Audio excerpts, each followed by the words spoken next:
ಎಲ್ಲರಿಗೂ ನಮಸ್ಕಾರ. ಚಾಯ್ಗೆ ನಾನು ಛಾಯಾ ನಿಮ್ಮೆಲ್ಲ ವೆಲ್ಕಮ್ ಮಾಡ್ತಾಯಿದ್ದೀನಿ. ನಾನು ಕಾಲೇಜಲ್ಲಿ ಕೆಮಿಸ್ಟ್ರಿ ಪ್ರೊಫೆಸರಾಗಿ ವರ್ಕ್ ಮಾಡ್ತಾ ಇದ್ದೀನಿ. ನನ್ನ ಇಂಟೆನ್ಷನ್ ಈ ಚಾನಲ್ ಸ್ಟಾರ್ಟ್ ಮಾಡೋದಕ್ಕೆ ಅಂದರೆ ಸಾಧ್ಯ ಆದಷ್ಟು ಕೆಮಿಸ್ಟ್ರಿ ರಿಲೇಟೆಡ್ ಟಾಪಿಕ್ನ ಸಿಂಪಲಾಗಿ ಕನ್ನಡದಲ್ಲಿ ಹೇಳುವಂಥ ಪ್ರಯತ್ನ ಮಾಡ್ತಾ ಇದ್ದೀನಿ. ಕೆಮಿಸ್ಟ್ರಿ ಇಷ್ಟ ಇದ್ದವರಿಗೂ ಕೆಮಿಸ್ಟ್ರಿ ಕಡೆಗೆ ಸೆಳೆಯುವಂಥ ಪ್ರಯತ್ನ ನಾನು ಮಾಡ್ತಾ ಇದ್ದೀನಿ. ಕನ್ನಡ ಮೀಡಿಯಂ ಹುಡುಗರಿಗೆ ರೂರಲ್ಗೆ ಹೆಲ್ಪ್ ಆಗಲಿ ಅಂತ ಕೆಮಿಸ್ಟ್ರಿನ ನಾನು ಕನ್ನಡದಲ್ಲಿ ಹೇಳುವಂಥ ಪ್ರಯತ್ನ ಮಾಡ್ತಾ ಇದ್ದೀನಿ. ಈಗ ನಾನು ಅನಾಲಿಟಿಕಲ್ ಕೆಮಿಸ್ಟ್ರಿ ಸೀರೀಸ್ನ ಸ್ಟಾರ್ಟ್ ಮಾಡಿದ್ದೀನಿ. ಆಲ್ರೆಡಿ 6 ವಿಡಿಯೋಸ್ನ ಅಪ್ಲೋಡ್ ಮಾಡಿದ್ದೀನಿ. ಇವತ್ತಿನ ವಿಡಿಯೋದಲ್ಲಿ ನಾನು calculation of P H during the titration, particularly acid base ಟೈಟ್ರೇಷನಲ್ಲಿ ನೀವು ಪಿ ಹೆಚ್ನ ಹೇಗೆ ಕ್ಯಾಲ್ಕುಲೇಟ್ ಮಾಡೋದು ಅಂತ. ಆ್ಯಸಿಡ್ ಬೇಸ್ ಟೈಟ್ರೇಷನ್ ಅಂದರೆ ಅದು strong acid versus strong base ಆಗಿರ್ಬೋದು, ಇಲ್ಲಾಂದರೆ weak acid versus weak base ಆಗಿರ್ಬೋದು, ಇಲ್ಲ ಅಂತಂದರೆ ಒಂದು ಸ್ಟ್ರಾಂಗ್ ಆಗಿ ಇನ್ನೊಂದು ವೀಕ್ ಆಗಿರ್ಬೋದು. ಸೊ ಅಲ್ಲಿ ಕ್ಯಾಲ್ಕುಲೇಷನ್ನ ಹೇಗೆ ಮಾಡೋದು, ಏಕೇನು ನೀವು ಕ್ಯಾಲ್ಕುಲೇಷನ್ನ ಪಿ ಹೆಚ್ನ ಕನ್ಸಿಡರ್ ಮಾಡಿಕೊಂಡ್ರೆ ಡ್ಯೂರಿಂಗ್ ದಿ ಟೈಟ್ರೇಷನ್ ನನಗೆ 4 ಪಾಯಿಂಟ್ ಬರುತ್ತೆ. ಇನಿಷಿಯಲ್ ಪಾಯಿಂಟಲ್ಲಿ ಏನಿರುತ್ತೆ ಪಿ ಹೆಚ್ಚು, ಬಿಫೋರ್ ದಿ ಈಕ್ವಲೆನ್ಸ್ ಪಾಯಿಂಟಲ್ಲಿ ಏನಾಗುತ್ತೆ, ಅಟ್ ದಿ ಈಕ್ವಲೆಂಟ್ ಪಾಯಿಂಟ್ಸಲ್ಲಿ ಏನಾಗುತ್ತೆ, ಆಫ್ಟರ್ ದಿ ಈಕ್ವಲೆನ್ಸ್ ಪಾಯಿಂಟಲ್ಲಿ ಏನಾಗುತ್ತೆ, ಪಿ ಹೆಚ್ಚು ವೇರಿ ಆಗ್ತಾ ಹೋಗುತ್ತೆ.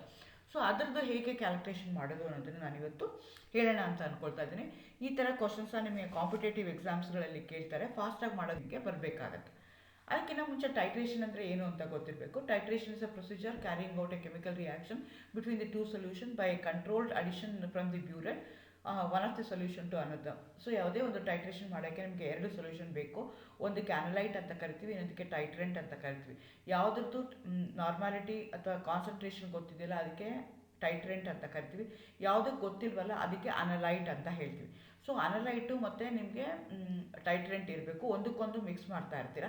ಆವಾಗ ಏನಾಗುತ್ತೆ ಅಂತಂದರೆ ನಿಮಗೆ ಯಾವುದೋ ಒಂದು ಪರ್ಟಿಕ್ಯುಲರ್ ಟೈಮಲ್ಲಿ for example acid base titration ತೊಗೊಂಡ್ರೆ what is the amount of acid required to neutralise completely the amount of base that have been utilised ಅನ್ನೋದು ನೀವು ಕಂಡಿಟ್ಕೋಬೇಕು. ಆ ಪಾಯಿಂಟ್ಗೆ ನಾವೇನಂತ ಕರಿತೀವಿ, ಈಕ್ವಲೆಂಟ್ ಪಾಯಿಂಟ್ ಅಂತ ಕರಿತೀವಿ. Where is the concentration of an acid is exactly equal to the concentration of the base ಆಗುತ್ತಲ್ಲ, ಅಥವಾ concentration of H+ is exactly equal to concentration of OH- ಆಗುತ್ತಲ್ಲ, ಆ ಪಾಯಿಂಟ್ಗೆ ನಾವೇನಂತ ಕರಿತೀವಿ, ಈಕ್ವಲೆಂಟ್ ಪಾಯಿಂಟ್ ಅಂತ ಕರಿತೀವಿ. ಈಕ್ವಲೆಂಟ್ ಪಾಯಿಂಟ್ ಆದಮೇಲೆ ನಿಮಗೆ either if you add excess NaOH ಆದರೂ ಆ್ಯಡ್ ಮಾಡ್ಬೋದು, OH- ಆದರೂ ಜಾಸ್ತಿ ಆ್ಯಡ್ ಮಾಡ್ಬೋದು, H+ ಬೇಕಾದ್ರೂ ಆ್ಯಡ್ ಮಾಡ್ಬೋದು. ಅದನ್ನು ಇಂಡಿಕೇಟ್ ಮಾಡೋದಕ್ಕೆ we are going to add an indicator. So ಇಂಡಿಕೇಟರಲ್ಲಿ ಐಡೆಂಟಿಫೈ ಮಾಡಿ ಇಂಡಿಕೇಟ್ ಮಾಡುತ್ತಲ್ಲ ದಿಸ್ ಇಸ್ ಅಂತ, ಈ ರಿಯಾಕ್ಷನ್ ಮುಗೀತು ಅಂತ, ಅದಕ್ಕೆ ನಾವು ಎಂಡ್ ಪಾಯಿಂಟ್ ಅಂತ ಹೇಳ್ತೀವಿ. There is a difference between the end point and the equivalence point. End point ಅಂದರೆ ಆಫ್ಟರ್ ದಿ ಈಕ್ವಲೆಂಟ್ ಪಾಯಿಂಟ್ ಬರೋದಕ್ಕೆ ಎಂಡ್ ಪಾಯಿಂಟ್ ಅಂತೇಳಿ. ಈಕ್ವಲೆಂಟ್ ಪಾಯಿಂಟ್ ಅಂದರೆ it's exactly the amount of acid that is utilised to neutralise the base or base to acid. ಅದಕ್ಕೆ ನಾವೇನಂತ ಕರಿತೀವಿ, equivalent point. Equivalence point ಆದಮೇಲೆ indicator ಇದ್ದರೆ if you add 1 or 2 drops of acid or base it going to change the colour. So ಅದಕ್ಕೆ ನಾವೇನಂತ ಕರಿತೀವಿ, end point ಅಂತ ಕರಿತೀವಿ. When the titrating acid can be either added to a base or base can be added to an acid, both result in an equivalent point, which is the condition in which the reactants are in the stoichiometric proportions. Stoichiometric proportions alle irta hogtave. They consume each other and neither reactor is in the excess. ಅವು ಒಂದಕ್ಕೊಂದು consume ಆಗ್ತವೆ, ಇಲ್ಲಾಂದರೆ ಹಾಗೆ ಉಳ್ಕೊಳ್ತವೆ. So calculation of the P H during the titration involves. ಏನೇನಿರುತ್ತೆ ಟೈಟ್ರೇಷನಲ್ಲಿ P H calculate ಮಾಡಬೇಕು. ಯಾವುದೋ ಒಂದು ಟೈಟ್ರೇಷನ್ ಅಂದರೆ ಫಸ್ಟ್ ನಾನು ಏನು ಮಾಡ್ಕೋಬೇಕಾಗತ್ತೆ, ಸ್ಟೈಕ್ಯೋಮೆಟ್ರಿಕ್ ರಿಯಾಕ್ಷನ್ ಹೇಗಾಗುತ್ತೆ ಅಂತ ಕ್ಯಾಲ್ಕುಲೇಟ್ ಮಾಡಿಕೊಂಡು what is the amount of reactant that is consumed and the react that has been formed, ಅದನ್ನು ನೀವು ನೋಡ್ಕೋಬೇಕಾಗತ್ತೆ. ಸ್ಟೈಕ್ಯೋಮೆಟ್ರಿಕ್ ಕಾನ್ಸಂಟ್ರೇಷನ್, ಸ್ಟೈಕ್ಯೋಮೆಟ್ರಿಕ್ ಅಮೌಂಟ್ನ ನೀವು ಕನ್ಸಿಡರ್ ಮಾಡ್ಕೋಬೇಕಾಗತ್ತೆ. ಎರಡನೇದೇನು, identify the equilibrium reaction if any that takes place and calculate the quantity of H+ and OH- is produced to reach equilibrium. First ಸ್ಟೇಜಲ್ಲಿ stoichiometric ಪ್ರಪೋರ್ಷನ್ಸ್ನ calculate ಮಾಡ್ಕೋಬೇಕು. Second ಪೀರಿಯಡಲ್ಲಿ ಈಕ್ವಿಲಿಬ್ರಿಯಂ ಕಾನ್ಸ್ಟೆಂಟಲ್ಲಿ ಅಥವಾ ಈಕ್ವಿಲಿಬ್ರಿಯಂ ಬಂದಾಗ either the concentration of OH- or the concentration of H+ ನಾವು identify ಮಾಡ್ಕೋಬೇಕು. ನನಗೆ H+ ಅಥವಾ OH- ಗೊತ್ತಾಯಿತು ಅಂದರೆ ನನಗೆ ಪಿ ಹೆಚ್ ಬರುತ್ತೆ, ಇಲ್ಲಾಂದರೆ POH ನಾನು ಕ್ಯಾಲ್ಕುಲೇಟ್ ಮಾಡಿಕೊಂಡು ಮಾಡುವಂಥದ್ದು. ಓಕೆ, ಕ್ಯಾಲ್ಕುಲೇಷನ್ಸ್ ಹೆಂಗಾಗ್ಬೋದು ಅಂದರೆ ಇನಿಷಿಯಲ್ ಪಾಯಿಂಟಲ್ಲಿ ಏನಾಗುತ್ತೆ, ನೀವು ಆ್ಯಸಿಡ್ ವರ್ಸಸ್ ಬೇಸ್ ಮಾಡ್ತಾ ಇರ್ಬೋದು, ಬೇಸ್ ವರ್ಸಸ್ ಆ್ಯಸಿಡ್ ಮಾಡ್ತಾ ಇರ್ಬೋದು. ಸೊ ಹಾಗಾಗಿ ನಿಮ್ಗೆ ಏನಾಗುತ್ತೆ, sample strong ಆ್ಯಸಿಡಾ weak ಆ್ಯಸಿಡಾ, strong ಬೇಸಾ weak ಬೇಸಾ ಅನ್ನೋದ್ರ ಮೇಲೆ ಡಿಪೆಂಡೆಂಟ್ ಆಗಿರುತ್ತೆ. ಇನಿಷಿಯಲಿ ಅಂದರೆ ಏನಾಗಿರುತ್ತೆ, as already told you 2 solution ಇರುತ್ತೆ. ಒಂದಕ್ಕೆ ಅನಲೈಟ್ ಅಂತ ಕರಿತೀವಿ, ಟೈಟ್ರೆಂಟ್ ಅಂತ ಕರಿತೀವಿ. ಯೂಶಲಿ ನಾವು ಏನು ಮಾಡ್ತೀವಿ, ಅನಲೈಟ್ನ ಕೊನಿಕಲ್ ಫ್ಲಾಸ್ಕಲ್ಲಿ ತೊಗೊಳ್ತೀವಿ, ಗೊತ್ತಿರೋವಂಥದ್ದನ್ನ ಟೈಟ್ರೆಂಟ್ನ ತೊಗೊಳ್ತೀವಿ. Again it may keep on changing. So ಯಾವ್ದಾದ್ರು ಒಂದು ಇರುತ್ತೆ ನಿಮಗೆ ಕೊನಿಕಲ್ ಫ್ಲಾಸ್ಕಲ್ಲಿ, ಯಾವುದಿರುತ್ತೆ, ಐದರ್ ಅನಲೈಟ್ ಇರುತ್ತೆ, ಇಲ್ಲ ಅಂತಂದರೆ ಟೈಟ್ರೆಂಟ್ ಇರುತ್ತೆ. ಅದು ಆ್ಯಸಿಡ್ ಆದರೂ ಆಗಿರ್ಬೋದು, ಬೇಸ್ ಆದರೂ ಆಗಿರ್ಬೋದು. ಅದು ಸ್ಟ್ರಾಂಗ್ ಇದೆಯಾ ವೀಕ್ ಇದೆಯಾ ಆ ಬೇಸಿಸ್ ಮೇಲೆ ಪಿ ಹೆಚ್ ಡಿಪೆಂಡೆಂಟ್ ಆಗಿರುತ್ತೆ. ಅದಕ್ಕೆ ನೀವೇನು ಮಾಡ್ತಾ ಹೋಗ್ತೀರಾ, ಮೇಲ್ಗಡೆ ಬ್ಯೂರೆಟಿಂದ ಸೊಲ್ಯೂಷನ್ಸ್ನ ಆ್ಯಡ್ ಮಾಡ್ತಾ ಹೋಗ್ತೀರಾ. ಸೊಲ್ಯೂಷನ್ಸ್ನ ಆ್ಯಡ್ ಮಾಡ್ತಾ ಹೋದಾಗ ಏನಾಗುತ್ತೆ ಅಂತಂದರೆ, some of them have been converted in to salt, some of them have left like that only. ಆ ಸ್ಟೇಜ್ಗೆ ನಾವೇನಂತ ಕರಿತೀವಿ, ಬಿಫೋರ್ ಈಕ್ವಲೆನ್ಸ್ ಪಾಯಿಂಟ್ ಅಂತ ಕರಿತೀವಿ. Buffer region including the of equivalent point ಅಂತ ಹೇಳ್ತೀವಿ. P H depends on how much unreacted sample remains, how much conjugate has been produced. So ಆ ಯಾವುದೋ ಒಂದು ಪರ್ಟಿಕ್ಯುಲರ್ ಇನ್ಸ್ಟೆನ್ಸ್ ಆಫ್ ಟೈಮಲ್ಲಿ ತೊಗೊಂಡಾಗ ಆ್ಯಸಿಡ್ ಇದ್ದಿದ್ದು, ನಾವೇನಾದರೂ ಆ್ಯಸಿಡ್ ತೊಗೊಂಡಿದ್ರೆ ಆ್ಯಸಿಡ್ಗೆ ಬೇಸ್ ಆ್ಯಡ್ ಮಾಡ್ತಾ ಹೋದಾಗ some amount of acid it has been converted in to salt. So ಎಷ್ಟು ಆಸಿಡ್ ಉಳ್ಕೊಂಡಿದೆ ಆ ಬೇಸಿಸ್ ಮೇಲೆ ಪಿ ಎಚ್ ನಾವು ಹೇಳ್ತಾ ಹೋಗ್ತೀವಿ. ಅದೇ ಥರ ಮೂರನೇ ಪಾಯಿಂಟಲ್ಲಿ ಏನು ಹೇಳ್ತೀವಿ, at the equivalence point. This is the point where exactly your solution get converted in to salt. This depends upon what's the salt form. ಅದು ಅಸಿಡಿಕ್ ಆಗಿದೆಯಾ, ಬೇಸಿಕ್ ಆಗಿದೆಯಾ, ನ್ಯೂಟ್ರಲ್ ಆಗಿದೆಯಾ, ಅದ್ರ ಮೇಲೆ ನಾವು ಈಕ್ವಲೆಂಟ್ ಪಾಯಿಂಟ್ನ ಡಿಸೈಡ್ ಮಾಡಬೇಕು. ಆಫ್ಟರ್ ದಿ ಈಕ್ವಲೆಂಟ್ ಪಾಯಿಂಟ್ ಏನಾಗುತ್ತೆ ಅಂದರೆ, ಈಕ್ವಲೆಂಟ್ ಪಾಯಿಂಟ್ ಆದಮೇಲೆ ನೀವು ಆ್ಯಡ್ ಮಾಡ್ತಾ ಹೋಗ್ತೀರ ಅಂದರೆ ಎಕ್ಸಸ್ ಆ್ಯಸಿಡ್ ಇರುತ್ತೆ, ಇಲ್ಲಾಂದರೆ ಬೇಸ್ ಇರುತ್ತೆ. ಬೇಸ್ಡ್ ಆನ್ ದಟ್ ನಿಮ್ಗೆ ಏನಾಗ್ತಾ ಹೋಗುತ್ತೆ, ಪಿ ಹೆಚ್ಚು ಆಗ್ತಾ ಹೋಗುತ್ತೆ. ಸೊ ನಾವು ಈಗ ಈಕ್ವಲೆಂಟ್ ಪಾಯಿಂಟಲ್ಲಿ ಕ್ಯಾಲ್ಕುಲೇಟ್ ಮಾಡೋದು ಹೇಗೆ ಅಂತ ನೋಡ್ಕೊಳ್ಳೋಣ. ಈಗೇನು ಇನಿಷಿಯಲ್ ಸ್ಟೇಜಲ್ಲೂ ನಮಗೆ ಇಂಪಾರ್ಟೆಂಟ್ ಅಲ್ಲ, after the equivalent point important ಅಲ್ಲ, before the equivalent point important ಅಲ್ಲ.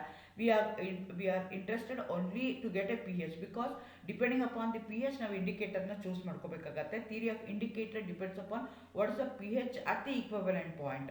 ಸೊ ಹಾಗಾಗಿ ನನಗೆ ಈಕ್ವಲೆಂಟ್ ಪಾಯಿಂಟಲ್ಲಿ ಪಿ ಎಚ್ ಏನಾಗುತ್ತೆ ಅನ್ನೋದು ಇಂಪಾರ್ಟೆಂಟ್ ಆಗುತ್ತೆ. ಸೊ ಹಾಗಾಗಿ ನಾನು I am going to calculate the P H at equivalence point. The equivalent point is a part of the titration when enough base is added to acid and the concentration of H plus ions in the solutions equal to the concentration of OH minus ions. ಆ ಪಾಯಿಂಟ್ಗೆ ನಾವೇನಂತ ಕರಿತೀವಿ, equivalent point ಅಂತ ಹೇಳ್ತೀವಿ. ಇದು rivers ಆಗ್ಬೋದು, ಆ್ಯಸಿಡ್ಗೆ ಬೇಸ್ನ add ಮಾಡ್ಬೋದು, ಬೇಸ್ಗೆ ಆ್ಯಸಿಡ್ನ add ಮಾಡ್ಬೋದು. ಸೊ ಯಾವುದಾದ್ರು ಆ್ಯಡ್ ಮಾಡಿ the concentration of H plus ion should be equal to the concentration of OH minus ion. ಆ ಪಾಯಿಂಟ್ಗೆ ನಾವೇನಂತ ಕರಿತೀವಿ, ಈಕ್ವಲೆಂಟ್ ಪಾಯಿಂಟ್ ಅಂತ ಕರಿತೀವಿ. ಈಕ್ವಲೆಂಟ್ ಪಾಯಿಂಟಲ್ಲಿ ಏನಾಗುತ್ತೆ ಅಂದರೆ, ರಿಯಾಕ್ಷನ್ ಏನಾಗುತ್ತೆ ಅಂತಂದರೆ, ಎರಡು ಅಯಾನ್ಸ್ ಇರುತ್ತೆ. ಒಂದು H plus ಅಯಾನ್ಸ್ ಇರುತ್ತೆ, ಇನ್ನೊಂದು OH minus ಅಯಾನ್ಸ್ ಇರುತ್ತೆ. ಅಲಾಂಗ್ ವಿತ್ ದಟ್ ನಿಮಗೆ ಸಾಲ್ಟ್ ಫಾರ್ಮೇಷನ್ ಆಗ್ತಾ ಇರುತ್ತೆ. ಸಿನ್ಸ್ ಆ ರಿಯಾಕ್ಷನಲ್ಲಿ ಏನಾಗ್ತಾ ಇದೆ, ನನಗೆ ವಾಟರ್ ಫಾರ್ಮೇಷನ್ ಆಗ್ತಾ ಇದೆ. ವಾಟರು ನ್ಯೂಟ್ರಲ್ ಆಗಿರುತ್ತೆ, ಅದರ ಪಿ ಎಚ್ ಎಷ್ಟಿರುತ್ತೆ, 7 ಇರುತ್ತೆ. ಹಾಗಾಗಿ at the equivalent point strong acid versus strong base ಇತ್ತು ಅಂತಂದರೆ ಪಿ ಎಚ್ ಯಾವಾಗೂ ಸೇಮ್ ಇರುತ್ತೆ. ಅಗೇನ್ ಇದು ಏನಿದು ಆ್ಯಸಿಡ್ ಬೇಸ್ ಟೈಟ್ರೇಷನ್ ಆದರೆ ಈಕ್ವಲೆಂಟ್ ಪಾಯಿಂಟಲ್ಲಿ ಏನಾಗುತ್ತೆ, OH minus ion should be equal to H plus ion. ಹಂಗಾಗಿ ಅದು 7 ಅಂತ ಹೇಳ್ತೀವಿ. ಅಗೇನ್ ದಟ್ ಡಿಪೆಂಡ್ಸ್ ಅಪಾನ್ ನೀವು ತೊಗೊಂಡಿರೋ ಆ್ಯಸಿಡ್ ಸ್ಟ್ರಾಂಗ್ ಇದೆಯಾ, ವೀಕ್ ಇದೆಯಾ, ಬೇಸು ಸ್ಟ್ರಾಂಗ್ ಇದೆಯಾ, ವೀಕ್ ಇದೆಯಾ. ಬಟ್ ಎರಡೂ ಸ್ಟ್ರಾಂಗ್ ಇದ್ದಾಗ ಪಿ ಎಚ್ ಏನಾಗುತ್ತೆ, 7 ಇರುತ್ತೆ. ಎಕ್ಸಾಕ್ಟ್ಲಿ ವಾಟರ್ ಫಾರ್ಮೇಷನ್ ಆಗಿರುತ್ತೆ, ಕಂಪ್ಲೀಟ್ಲಿ ಅಯನೈಸೇಷನ್ ಆಗಿರುತ್ತೆ, ಡಿಸೋಸಿಯೇಷನ್ ಆಗಿರುತ್ತೆ, ಸ್ಟ್ರಾಂಗ್ ಆ್ಯಸಿಡ್ ಮತ್ತು ಸ್ಟ್ರಾಂಗ್ ಬೇಸು. ಹಾಗಾಗಿ ನಿಮಗೆ ಫಾರ್ಮೇಷನ್ ಆಫ್ ವಾಟರ್ ಆಗಿರುತ್ತೆ, ಹಾಗಾಗಿ 7 ಬರುತ್ತೆ. Further adding an acid or a base after reaching the equivalent point, it may lower or it may raise the P H respectively. ನಾವು acid add ಮಾಡಿದ್ವಿ, base add ಮಾಡಿದ್ವಿ, ಅದ್ರ ಮೇಲೆ ಡಿಪೆಂಡೆಂಟ್ ಆಗುತ್ತೆ. Okay, ಈಗ ಪ್ರಾಬ್ಲಮ್ಸ್ನ ನೋಡೋಣ ಹೇಗಾಗತ್ತೆ ಅಂತ. ಈ ಥರ ಕ್ವಶನ್ಸು ಕಾಂಪಿಟೇಟಿವ್ ಎಕ್ಸಾಮ್ಸಲ್ಲೂ ಕೇಳ್ತಾರೆ, ನಿಮಗೆ ಗೊತ್ತಿರಬೇಕಾಗತ್ತೆ. What is the P H when 48 ml of 0.1 molar NaOH solution have been added to 50 ml of 0.01 molar HCl. ಈಗ ಎರಡು ಸೊಲ್ಯೂಷನ್ ತೊಗೊಂಡಿದ್ವಿ, ಒಂದು NaOH ಇದೆ, ಇನ್ನೊಂದು HCl ಇದೆ. NaOHದು ಕಾನ್ಸಂಟ್ರೇಷನ್ ಎಷ್ಟಿದೆ, 0.1 ಇದೆ. HClದು ಕಾನ್ಸಂಟ್ರೇಷನ್ ಎಷ್ಟಿದೆ, 0.1 ಇದೆ. ಆದರೆ ಎರಡು ಆ್ಯಡ್ ಮಾಡೋದು ಎಷ್ಟು ಮಾಡಿದ್ವಿ, ಒಂದು 48 ml ಆ್ಯಡ್ ಮಾಡಿದ್ವಿ, ಇನ್ನೊಂದು 50 ml ಆ್ಯಡ್ ಮಾಡಿದ್ವಿ. ಸೊ ನಾನು ಫಸ್ಟ್ ಏನು ಮಾಡಬೇಕಾಗತ್ತೆ, ಅಯಾನ್ಸ್ ಈಕ್ವಲೆಂಟ್ ಪಾಯಿಂಟಲ್ಲಿ ನನಗೇನು ಐಡೆಂಟಿಫೈ ಮಾಡಬೇಕು, stoichiometrically what is the amount of H plus ion present in the equivalent point ಅಂತ ಕ್ಯಾಲ್ಕುಲೇಟ್ ಮಾಡಬೇಕು. ಹಾಗಾಗಿ ನಾನು ಏನು ಮಾಡ್ತೀನಿ, ಹೇಗೆ ಕ್ಯಾಲ್ಕುಲೇಟ್ ಮಾಡ್ತೀನಿ, ನಂಬರ್ ಆಫ್ ಮೋಲ್ಸ್ನ ಕ್ಯಾಲ್ಕುಲೇಟ್ ಮಾಡಬೇಕು. ನಾನು ನಂಬರ್ ಆಫ್ ಮೋಲ್ಸ್ನ ಹೇಗೆ ಕ್ಯಾಲ್ಕುಲೇಟ್ ಮಾಡ್ತೀನಿ ಅಂದರೆ, ಕಾನ್ಸಂಟ್ರೇಷನ್ ಇಂಟು ವಾಲ್ಯೂಮ್. ಆ ಕಾನ್ಸಂಟ್ರೇಷನ್ ನಾರ್ಮಾಲಿಟಿನಲ್ಲಿ ಎಕ್ಸ್ಪ್ರೆಸ್ ಮಾಡಿರ್ಬೋದು, ಇಲ್ಲಾಂದರೆ ಮೋಲಲ್ಲಿ ಎಕ್ಸ್ಪ್ರೆಸ್ ಮಾಡಿರ್ಬೋದು. ಸೊ ಕಾನ್ಸಂಟ್ರೇಷನ್ ಇಂಟು ವಾಲ್ಯೂಮ್ ಮಾಡಿದಾಗ ನನಗೆ ನಂಬರ್ ಆಫ್ ಮೋಲ್ಸ್ ಬರುತ್ತೆ. The number of moles of H plus ions in the given solution. ನಾನೇನು ಹೇಳ್ತಾ ಇದ್ದೀನಿ, ಈಗ HClನ ತೊಗೊಂಡ್ರೆ HClದು 50 ml ತೊಗೊಂಡಿದ್ದೀವಿ. 50 ಇಂಟು ml ಇರೋದಕ್ಕೋಸ್ಕರ ಅದನ್ನ ಏನು ಮಾಡಬೇಕು, ನಾನು ಲೀಟರ್ಸ್ ಕನ್ವರ್ಟ್ ಮಾಡ್ಕೋಬೇಕು. ಹಾಗಾಗಿ 10⁻³ ಲೀಟರ್ಸ್ ಹಾಕ್ಕೊಳ್ತಾ ಇದ್ದೀನಿ ಇಂಟು 0.1 ಮೋಲಾರ್. ಸೊ ಮೊಲಾರಿಟಿ ಅಥವಾ ಕಾನ್ಸಂಟ್ರೇಷನ್ ಏನ್ರಲ್ಲಿ ಎಕ್ಸ್ಪ್ರೆಸ್ ಮಾಡಿದ್ವಿ ನಾವು, ಮೊಲಾರಿಟಿ ಇಂಟು ವಾಲ್ಯೂಮ್ನ ಮಲ್ಟಿಪ್ಲೈ ಮಾಡಿದ್ರೆ ನಿಮಗೆ ನಂಬರ್ ಆಫ್ ಮೋಲ್ಸ್ ಬರುತ್ತೆ. ಸೊ 50 ಇಂಟು 0.1 ಇಂಟು 10⁻³ ಆ್ಯಡ್ ಮಾಡಿದಾಗ 0.005 ಮೋಲ್ಸ್ ಬಂತು. ಅದೇ ಥರ ನಾನು ಏನು ಮಾಡಬೇಕಾಗತ್ತೆ, OHನ ಕ್ಯಾಲ್ಕುಲೇಟ್ ಮಾಡ್ಕೋಬೇಕಾಗತ್ತೆ. ಎರಡೂ ನಾನು ಸೇಮ್ ವಾಲ್ಯೂಮ್ ಆ್ಯಡ್ ಮಾಡ್ತಾ ಇಲ್ಲ, ಬೇರೆ ಬೇರೆ ವಾಲ್ಯೂಮ್ನ ಆ್ಯಡ್ ಮಾಡ್ತಾ ಇದ್ದೀನಿ. ಹಾಗಾಗಿ ಏನಾಗುತ್ತೆ, ಅದನ್ನು ನಾನು ನಂಬರ್ ಆಫ್ ಮೋಲ್ಸ್ಗೆ ಕನ್ವರ್ಟ್ ಮಾಡಿಕೊಂಡ್ರೆ 0.0048. But according to the equivalent ಪಾಯಿಂಟಲ್ಲಿ ಏನಿರಬೇಕು, H+ ಅಯಾನ್ಸು ಮತ್ತು OH- ಅಯಾನ್ಸು ಸೇಮ್ ಇರಬೇಕು. ಆದರೆ ಇಲ್ಲಿ ಎಷ್ಟು ಡಿಫ್ರೆನ್ಸ್ ಆಗ್ತಾ ಇದೆ, 0.0002 ಡಿಫ್ರೆನ್ಸ್ ಆಗ್ತಾ ಇದೆ. ಸೊ ಆ ಡಿಫ್ರೆನ್ಸ್ನ ನಾನು ಇಟ್ಕೊಳ್ತೀನಿ ಒಂದು ಕಡೆಗೆ. ನೆಕ್ಸ್ಟ್ ಅದಾದಮೇಲೆ ನಾನು ಏನು ಮಾಡ್ತೀನಿ ಅಂದರೆ, total volume of the solution ಎಷ್ಟಿದೆ ಅಟ್ ದಿ ಈಕ್ವಲೆಂಟ್ ಪಾಯಿಂಟ್ನ ಕ್ಯಾಲ್ಕುಲೇಟ್ ಮಾಡ್ತೀನಿ. ಒಂದು 48 ml ಇದೆ, ಇನ್ನೊಂದು 50 ml ಇದೆ. ಅದನ್ನೇನು ಮಾಡ್ಕೊಳ್ತಾ ಇದ್ದೀನಿ, ನಾನು ಲೀಟರ್ಸ್ಗೆ ಕನ್ವರ್ಟ್ಸ್ ಮಾಡ್ಕೊಳ್ತಾ ಇದ್ದೀನಿ. ಆವಾಗ 0.098 ಲೀಟರ್ಸ್ ಬಂತು. ಸೊ ನನಗೆ ಏನು ಮಾಡಬೇಕು, H+ ಅಯಾನ್ದು ಕಾನ್ಸಂಟ್ರೇಷನ್ನ ಕ್ಯಾಲ್ಕುಲೇಟ್ ಮಾಡಬೇಕು. H+ ಅಯಾನ್ ಕಾನ್ಸಂಟ್ರೇಷನ್ನ ಕ್ಯಾಲ್ಕುಲೇಟ್ ಮಾಡೋಕ್ಕೆ ನಾನು ಏನು ಫಾರ್ಮುಲಾ ಹಾಕ್ಕೊಳ್ತೀನಿ ಅಂದರೆ, number of ions H+ ions ಎಷ್ಟಿದೆ ಅಂತ ಕ್ಯಾಲ್ಕುಲೇಟ್ ಮಾಡಿಕೊಂಡು, ಅಥವಾ ಅಂಡರ್ಸನ್ಸ್ ಈಕ್ವೇಷನ್ ಹಾಕ್ಕೊಂಡು minus OH minus concentration of OH minus into concentration of H+ನ ಮಲ್ಟಿಪ್ಲೈ ಮಾಡಿಕೊಂಡು ಆ ಥರ ಕ್ಯಾಲ್ಕುಲೇಟ್ ಮಾಡ್ಕೊಳ್ತೀನಿ. ಇಲ್ಲ ಅಂತಂದರೆ ಈ ಥರ ಏನು ಮಾಡ್ಕೊಳ್ತೀನಿ, number of moles at the equivalent point of the H+ನ ತೊಗೊಂಡಿದ್ದೀನಿ, ಡಿವೈಡೆಡ್ ಬೈ ಟೋಟಲ್ ವಾಲ್ಯೂಮ್ನ ತೊಗೊಂಡಿದ್ದೀನಿ. ಅವಾಗ ಎಷ್ಟು ಬಂತು, 2 ಇಂಟು 10⁻³ ಬಂತು. ಅದು H+ ion concentration. So pH ಬೇಕು ಅಂದರೆ ಮೈನಸ್ ಲಾಗ್ ಆಫ್ 2 ಇಂಟು 10⁻³ ಮಾಡಿದಾಗ ನನಗೆ 2.69 ಬಂತು. ಸೊ ಈ ರೀತಿಯಾಗಿ ನೀವೇನು ಮಾಡಬೇಕಾಗತ್ತೆ, pHನ ಕ್ಯಾಲ್ಕುಲೇಟ್ ಮಾಡಬೇಕಾಗುತ್ತೆ. ಫಸ್ಟು ನಂಬರ್ ಆಫ್ ಮೋಲ್ಸ್ಗೆ ಕನ್ವರ್ಟ್ ಮಾಡ್ಕೊಳ್ತೀರಾ, ಎಷ್ಟು ಈಕ್ವಲೆಂಟ್ ಪಾಯಿಂಟಲ್ಲಿ ಎಷ್ಟಿದೆ ಅಂತ ಕ್ಯಾಲ್ಕುಲೇಟ್ ಮಾಡ್ತೀರಾ. ಆಮೇಲೆ H+ ಅಯಾನ್ಸ್ ಕಾನ್ಸಂಟ್ರೇಷನ್ ಎಷ್ಟಿದೆ ಅಂತ ಕ್ಯಾಲ್ಕುಲೇಟ್ ಮಾಡಿ ಅದನ್ನು Hನ ನೀವು ಕ್ಯಾಲ್ಕುಲೇಟ್ ಮಾಡ್ತೀರಾ. ಅದೇ ಥರ ಇನ್ನೊಂದು ಎಕ್ಸಾಂಪಲ್ ತೊಗೊಂಡ್ರೆ, what is the pH of the solution by fixing 50 ml of 0.4 normal HCl, 50 ml of 0.2 normal NaOH. ಇಲ್ಲಿ ಹಿಂದಿನ ಕೇಸಲ್ಲಿ ಏನು ಮಾಡಿದ್ವಿ, ಎರಡರದ್ದು ಮೊಲಾರಿಟಿನ ಸೇಮ್ ಇಟ್ಕೊಂಡಿದ್ವಿ. ಆದರೆ ಇಲ್ಲಿ ಏನು ಮಾಡ್ಕೊಳ್ತಾ ಇದ್ದೀವಿ ಅಂತಂದರೆ, ಇನ್ ಟರ್ಮ್ಸ್ ಆಫ್ ನಾರ್ಮಾಲಿಟಿ ಎಕ್ಸ್ಪ್ರೆಸ್ ಮಾಡ್ತಾ ಇದ್ದೀವಿ.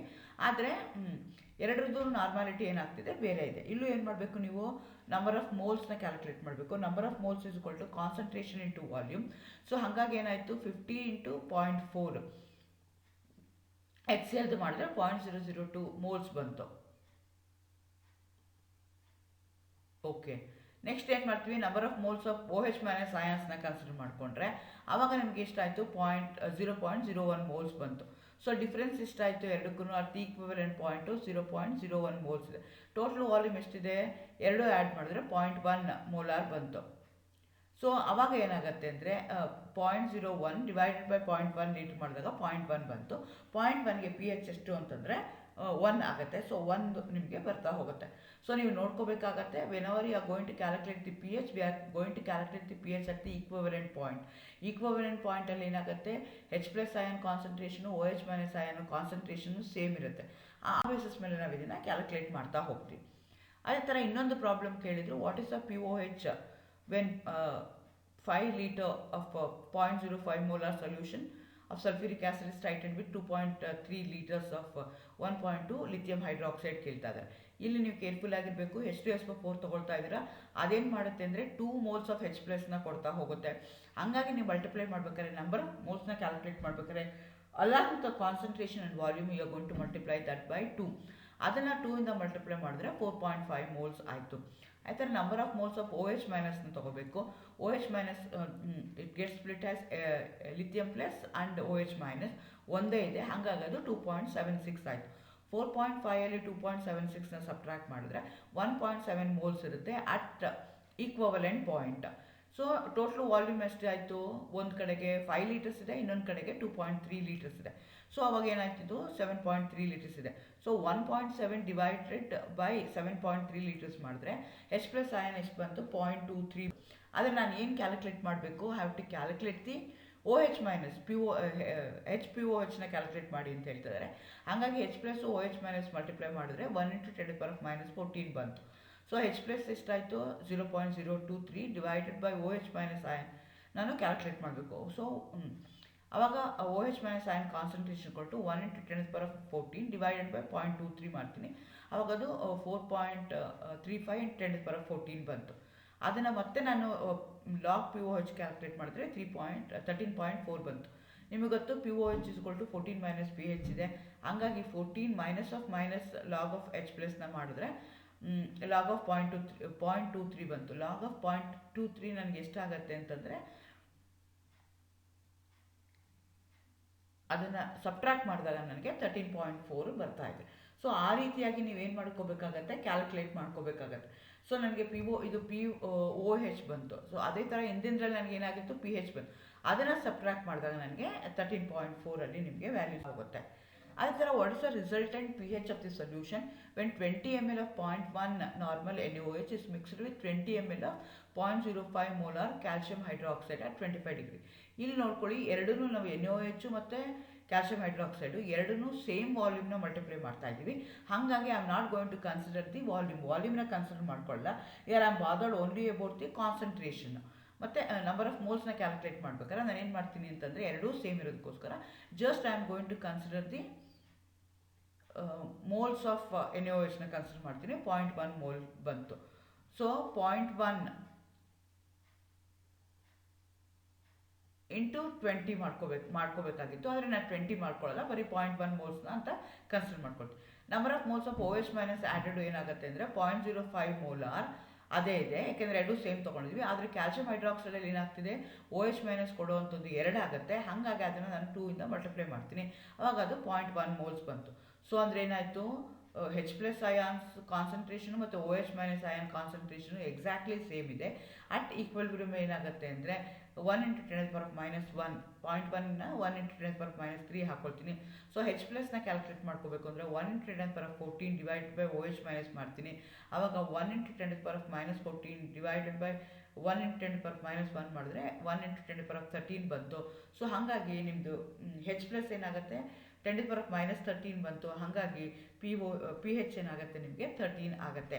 ಇಲ್ಲಿ ನೀವು ನೆನ್ಪಿಟ್ಕೋಬೇಕು, when you are taking the same volume, ಎರಡರದ್ದು ಬೇರೆ ಬೇರೆ ನಾರ್ಮಾಲಿಟಿ, ಬೇರೆ ಬೇರೆ ಕಾನ್ಸಂಟ್ರೇಷನ್ ಆದರೂ ಸೇಮ್ ವಾಲ್ಯೂಮ್ನ ತೊಗೊಂಡ್ರೆ ನಾನು ನಂಬರ್ ಆಫ್ ಮೋಲ್ಸ್ನ ಅದನ್ನು ಮಾಡ್ಕೊಳ್ಳೋದಿಲ್ಲ.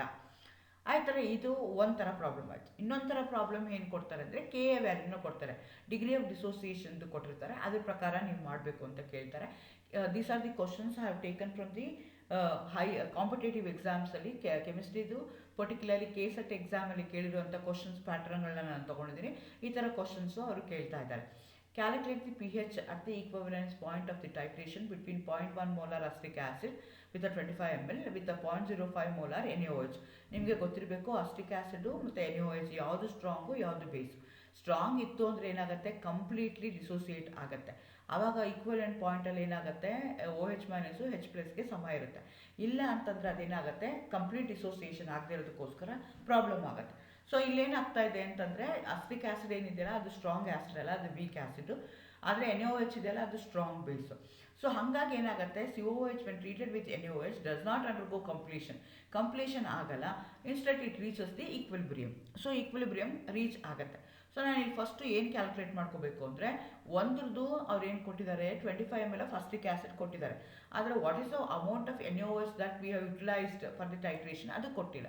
ಅದನ್ನು ನಾನು ಕ್ಯಾಲ್ಕುಲೇಟ್ ಮಾಡಬೇಕು. ಹೇಗೆ ಕ್ಯಾಲ್ಕುಲೇಟ್ ಮಾಡ್ತೀನಿ, N1 = N2V2 ಹಾಕ್ಕೊಳ್ತೀನಿ. ಸೊ ಒಂದ್ರದ್ದು ನನಗೆ ವಾಲ್ಯೂಮ್ ಗೊತ್ತಿದೆ, ಇನ್ನೊಂದ್ರದ್ದು ವಾಲ್ಯೂಮ್ ಗೊತ್ತಿಲ್ಲ, ಬಟ್ ಎರಡರದ್ದು ಕಾನ್ಸಂಟ್ರೇಷನ್ ನನಗೆ ಗೊತ್ತಿದೆ.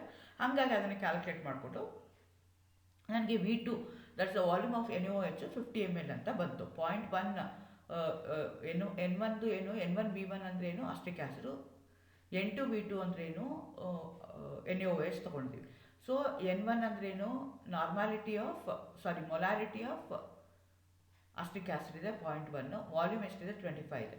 N2 what's the molarity of NaOH 0.05 ಇದೆ, ವಾಲ್ಯೂಮು ಗೊತ್ತಿಲ್ಲ V2. ಸೊ V2 ಕ್ಯಾಲ್ಕುಲೇಟ್ ಮಾಡ್ಕೊಂಡು 50 ml ಬಂತು. ಸೊ ನಾನು ಇವಾಗ ಏನು ಮಾಡಬೇಕು, 50 ml ಇದೆ, ಟೋಟಲ್ ವಾಲ್ಯೂಮ್ ಎಷ್ಟಾಯಿತು ನನಗೆ, 50 ml plus 25 ml acetic acid ತೊಗೊಂಡಿದ್ದೀವಿ, 50 ml NaOH ತೊಗೊಂಡಿದ್ದೀವಿ. At the equivalent point volume ಎಷ್ಟಿರುತ್ತೆ, 75 ಇರುತ್ತೆ. ಸೊ 0.1 × 25 ಡಿವೈಡೆಡ್ ಬೈ 75 ಮಾಡ್ತೀನಿ. Because at the equilibrium you are not going to get a salt, you are going to get a we are going to get sodium acetate ಬರುತ್ತೆ ಸಾಲ್ಟೇ, ಆದರೆ ಅದು further dissociate ಆಗುತ್ತೆ. So ಹಾಗಾಗಿ ನಿಮ್ಗೆ ಏನಾಗುತ್ತೆ ಅಂದರೆ 0.1/3 ಅಲ್ಲಿ ಕಾನ್ಸಂಟ್ರೇಷನ್ ಬರುತ್ತೆ. ಇಲ್ಲಿ ಸಿನ್ಸ್ KW ಕೊಟ್ಟಿದ್ದಾರೆ, KA ವ್ಯಾಲ್ಯೂ ಕೊಟ್ಟಿರೋದಕ್ಕೋಸ್ಕರ ನಾನು ಇನ್ನೊಂದು ಫಾರ್ಮುಲಾ ಹಾಕೊಳ್ತೀನಿ. H+√KW × KA/C ಅಂತ ಹಾಕೊಳ್ತೀನಿ. C ಅಂತಂದರೆ ಇಂದ ನಾವು ಕ್ಯಾಲ್ಕುಲೇಟ್ ಮಾಡಿರುವಂಥದ್ದು. ಸೊ 10⁻⁻14 ವಾಟರ್ದು ನನಗೆ 10⁻⁻14 ಗೊತ್ತು. KAದು ವ್ಯಾಲ್ಯೂ ಅವರೇ ಕೊಟ್ಟಿದ್ದಾರೆ. ಸೊ ನನಗೆ H+C ಅಂದರೆ concentration at the equivalent point ಅದು ನನಗೆ ಗೊತ್ತಾಗಿದೆ, ಹಾಕ್ಕೊಳ್ತೀನಿ. ಅದನ್ನೆಲ್ಲ ಮಾಡ್ಕೊಂಡಾಗ 2.32 10⁻⁻5 ಅದು ನಿಮ್ಗೇನಾಯಿತು H+ ಬೇಕು. ಸೊ ನನಗೆ OH ಬೇಕು, OH ಮಾಡಿಕೊಂಡ್ರೆ POH ಬೇಕು, PH ಬೇಕು, PH ಅಂದರೆ 8.63 ನಿಮಗೆ ಬರ್ತಾ ಹೋಗುತ್ತೆ. This the way you are going to do the calculation. KA ಕೊಟ್ಟಾಗ ನೀವು ಈ ರೀತಿ ಮಾಡಬೇಕಾಗತ್ತೆ. ಈ ಥರ ಇನ್ನೊಂದು ಎಕ್ಸಾಂಪಲ್ ತೊಗೊಳ್ಳೋಣ. 50 ml of 0.1 molar NaOH added to 20 ml of 0.25 molar acetic acid. What will be the pH of the mixed solution if the pKa value ಕೊಟ್ಟಿದ್ದಾರೆ? ಸೊ pKa ವ್ಯಾಲ್ಯೂ ಕೊಟ್ಟರೆ ನೀವು ಅಂಡರ್ಸನ್ಸ್ ಈಕ್ವೇಷನ್ ತೊಗೊಂಡು ಮಾಡಬೇಕಾಗತ್ತೆ. ಇಲ್ಲೂ ನಮಗೆ ಅಸ್ಟಿಕ್ ಆ್ಯಸಿಡ್ ಮತ್ತು NaOH ಇದೆ. NaOH strong base, acetic acid weak base. ಒಂದು ಕಂಪ್ಲೀಟ್ಲಿ ಡಿಸೋಸಿಯೇಟ್ ಆಗುತ್ತೆ, ಇನ್ನೊಂದು ಪಾರ್ಷಿಯಲಿ ಡಿಸೋಸಿಯೇಟ್ ಆಗುತ್ತೆ. ಅಟ್ ಈಕ್ವಿಲಿಬ್ರಿಯಮ್ ನಿಮ್ಗೆ ಏನಾಗಿರುತ್ತೆ, NaOH ಇರುತ್ತೆ, ಅಸ್ಟಿಕ್ ಆ್ಯಸಿಡ್ ಇರುತ್ತೆ, ಸೋಡಿಯಂ ಸಾಲ್ಟು ಇರುತ್ತೆ. So it going to form a buffer ಸೊಲ್ಯೂಷನ್ನ ಫಾರ್ಮ್ ಮಾಡುತ್ತೆ. ಸೊ ಹಾಗಾಗಿ ಇಲ್ಲಿ ನಾನೇನು ಮಾಡ್ತಾ ಇದ್ದೀನಿ, pH = pKa + log of salt / ಆ್ಯಸಿಡ್ನ ತೊಗೊಳ್ತೀನಿ. ಆ್ಯಸಿಡ್ದು ಕಾನ್ಸಂಟ್ರೇಷನ್ ಎಷ್ಟಾಗುತ್ತೆ, ನನಗೆ ಮೋಲಾರ್ ಬೇಕು, ಕಾನ್ಸಂಟ್ರೇಷನ್ ಇಂಟು ವಾಲ್ಯೂಮ್ನ ಮಾಡ್ಕೊಳ್ತೀನಿ. ಆವಾಗ ನನಗೆ ಏನಾಗುತ್ತೆ, ಮೋಲ್ಸ್ ಬರುತ್ತೆ. ಆ್ಯಸಿಡ್ ಏನಾಗುತ್ತೆ, ಬೇಸ್ದು ಏನಾಗುತ್ತೆ ಕ್ಯಾಲ್ಕುಲೇಟ್ ಮಾಡ್ಕೊಳ್ತೀನಿ.